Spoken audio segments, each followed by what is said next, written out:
This is ANN News Brief.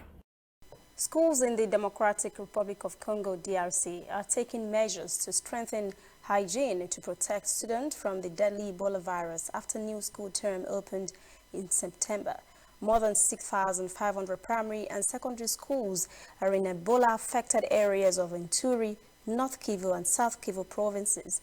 UNICEF figures show approximately 2 million children are returning to school in these regions this year. Authorities are unanimous about the need to reinforce the sanitary devices to ensure pupils are safe and fight against this deadly epidemic. In Goma, the capital of North Kivu province, school authorities require children to strictly follow hygiene rules. For example, wash basins are installed at the entrance of enclosures areas and at the door of each classroom to ensure children have good hygiene. Since the Ebola outbreak was declared in August last year, the World Health Organization (WHO) says 2,000 people have died and 3,000 people infected in DR Congo. The Rwandan government has signed a deal with the UN Refugee Agency, UNHCR, and the African Union to host hundreds of African migrants currently being held in Libya. A joint statement says first group of 500 people will be evacuated, including children and youth at risk.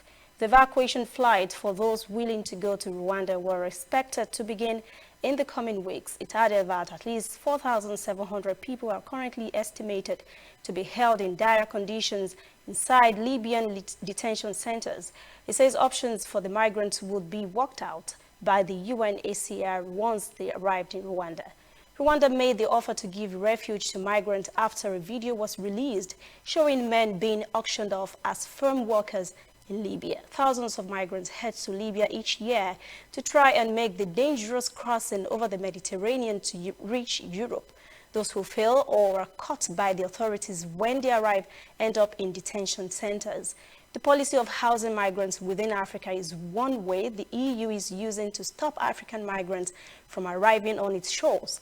A similar deal is said to exist between the EU and Niger. The UNHCR says over the last 2 years, it has evacuated more than 4,400 migrants out of Libya.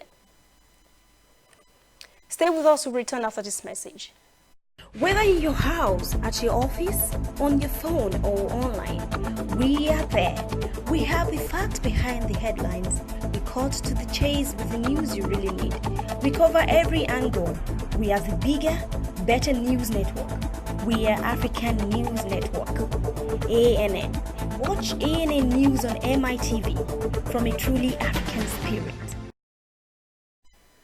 Now in Burkina Faso, armed gunmen are reported to have killed 6 members of a paramilitary police unit on Monday in an ambush in Djibo town, Somme province. A security source says armed terrorist groups operating in northern Burkina Faso region were behind the attack. Burkinabe news site reported at least 100 suspected militants took part in the attack on the gendarmes. The latest incident comes after 29 civilians were killed in 2 attacks on Sunday in the northern province of Samantenga. Another attack on the same day wounded 4 soldiers in Yatenga province. President Roch Marc Christian Kabore has condemned the attacks. He says in a tweet, these unspeakable attacks and despicable acts will not go unpunished.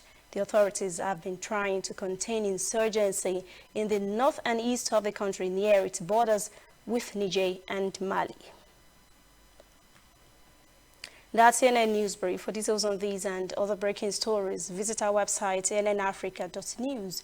Conversation continues on our social media platforms, Twitter, Instagram, and Facebook at CNN Africa TV. I'm Lucy Ademi.